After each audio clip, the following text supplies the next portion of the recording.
Hotep à tous, ça c'est New York dans la nuit. Nous sommes au bord de New York. Je voudrais vous parler d'une petite situation pendant que vous contemplez un peu la ville. Je lisais un article c'est je crois le Figaro, où en Israël, les gens sont en train de voir comment il faut faire pour délocaliser, déplacer, réinstaller les Palestiniens au Congo. Bon, j'ai pas vu si c'était le Congo-Brazzaville ou le Congo-Kinshasa, mais dans tous les cas, que ce soit le Congo-Brazzaville ou que ce soit le Congo-Kinshasa, c'est une idée malade. Si les gouvernements, ne serait-ce que même discuter de ça, c'est une folie de la part des gouvernements, que ce soit celui de Brazzaville ou de Kinshasa. C'est ridicule. Ça c'est le top. C'est-à-dire que c'est même nos ancêtres dans leur tombe là. Ils vont se retourner pour dire mais qu'est-ce qu'ils ont ces enfants-là? Parce que en fait, ils sont en train de nous déposséder. À défaut de nous diviser encore plus, comme ils sont en train de vouloir faire, balkaniser le Congo démocratique, ils veulent maintenant nous déposséder. C'est-à-dire que prendre tout ce qu'il y a et nous chasser carrément. Souvenez-vous de l'Égypte ancienne. Ça n'appartient pas aux Arabes.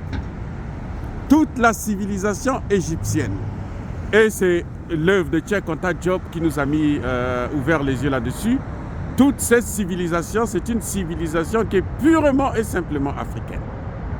Et ça ne se négocie pas, il n'y a rien qui... C'est-à-dire que ce n'est pas discutable du tout.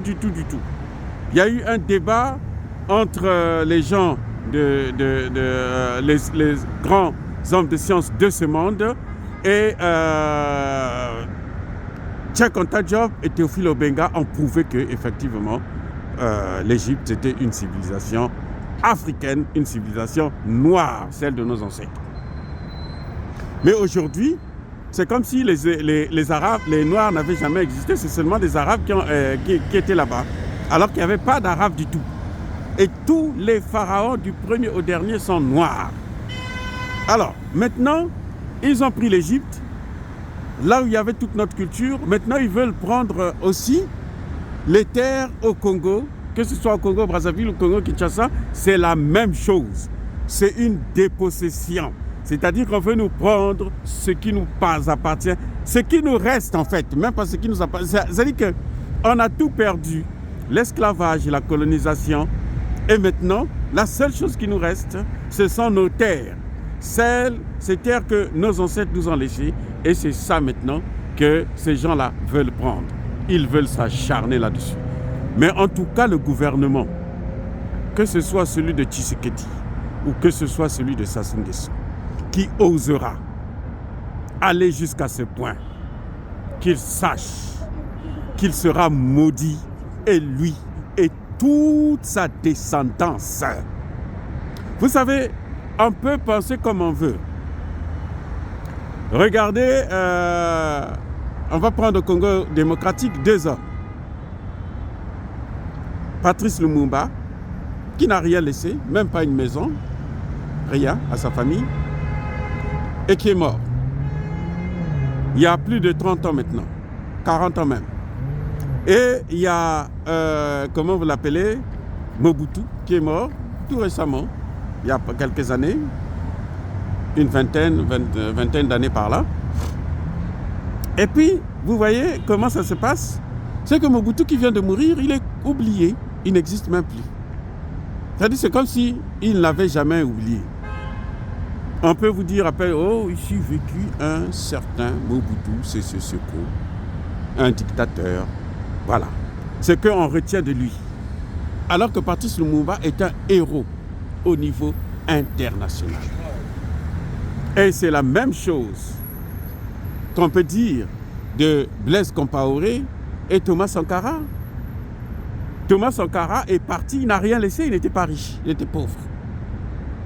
Et voilà, aujourd'hui c'est Thomas Sankara c'est-à-dire que c'est comme si c'était un dieu.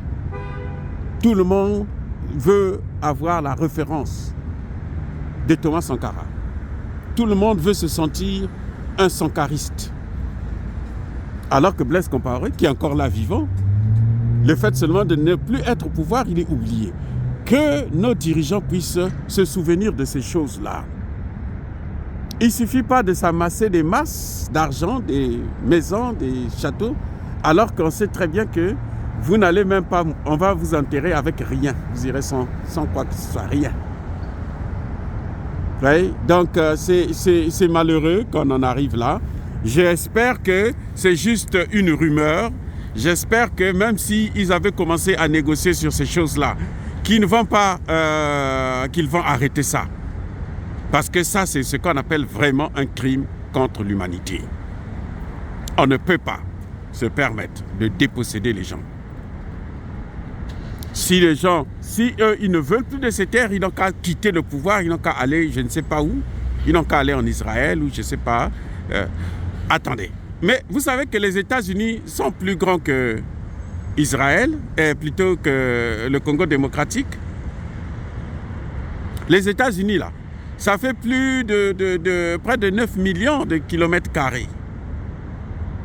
Oui. Mais pourquoi on ne les amène pas aux États-Unis? Pourquoi on ne les amène pas en Chine? Pourquoi c'est seulement en Afrique?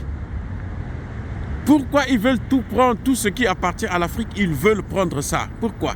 Ils ont pris notre civilisation, notre culture, et il y en a un président, un chef d'État français bidon, un con d'ailleurs, qui va venir dire que l'Afrique n'est jamais rentrée dans l'histoire. Vous savez de qui je parle, Nicolas Sarkozy.